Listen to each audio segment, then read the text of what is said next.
নমস্কার, আমি doctor Souvik Kundu, clinical oncologist.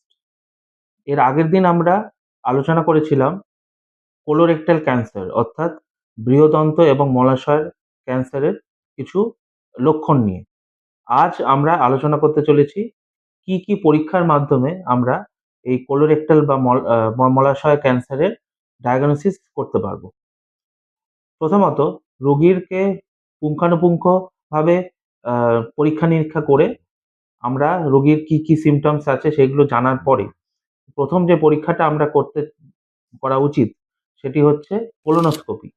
এই কোলোনোস্কোপি পরীক্ষার মাধ্যমে আমরা একটি ক্যামেরা রোগীর মলদ্বার দিয়ে প্রবেশ করিয়ে রোগীর কোলন এবং রেকটামে কোনো সন্দেহজনক টিউমার অথবা ঘা আছে কিনা সেটা আমরা পরীক্ষা করে দেখব এবং তারপর সেইখান থেকে বায়োপসি নিয়ে সেই বায়োপসিটা আমরা ল্যাবে পাঠাবো মাইক্রোস্কোপের তলায় পরীক্ষা করে দেখার জন্য যে সেখানে কোনো ক্যান্সারের কোষ আছে কিনা। দ্বিতীয়ত কিছু রক্ত পরীক্ষা আমরা করব। সেই রক্ত পরীক্ষাগুলোর মধ্যে যেইগুলো সবচেয়ে গুরুত্বপূর্ণ সেগুলো হলো কমপ্লিট ব্লাড কাউন্ট অর্থাৎ হিমোগ্লোবিন, পেশেন্টের কোনো অ্যানিমিয়া আছে কিনা, কোনো টোটাল কাউন্ট ঠিকঠাক আছে কিনা এবং প্লেটলেট বা অণুচক্রিকা ঠিকমতো পেশেন্টের শরীরে রয়েছে কিনা সেটা দেখার জন্য। এলএফটি অর্থাৎ liver function test, urea creatinine অর্থাৎ কিডনির পরীক্ষা এবং অবশ্যই সিইএ অর্থাৎ কার্সিনো এমব্রায়োনিক অ্যান্টিজেন নামক একটি পরীক্ষা, যেটি আমাদের বলে দেবে যে পেশেন্টের শরীরে এই কোলোরেক্টাল ক্যান্সার থাকার সম্ভাবনা কত এবং পরবর্তীকালে এই সিইএ এর লেভেল দেখে আমরা পেশেন্টকে ঠিকমতো ট্রিটমেন্টের রেসপন্স কতটা হচ্ছে সেটাও আমরা বুঝতে পারবো।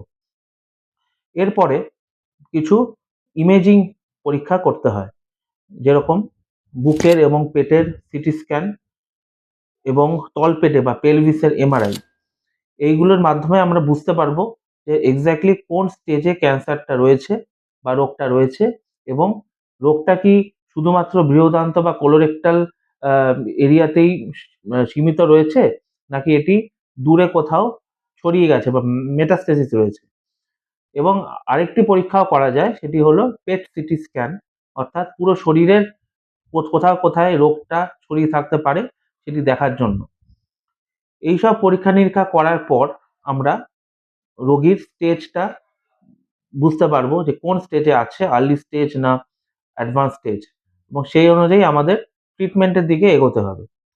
কোনো রোগীর ক্ষেত্রে হয়তো প্রথমেই অপারেশন করতে হতে পারে, আবার কোনো রোগীর ক্ষেত্রে প্রথমে কেমোথেরাপি এবং রেডিওথেরাপি দিয়ে তারপর আমরা অপারেশনের দিকে এগোতে পারি।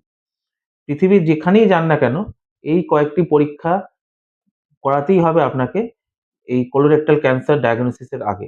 তারপরে আমরা ট্রিটমেন্টের দিকে এগোতে পারবো। নমস্কার।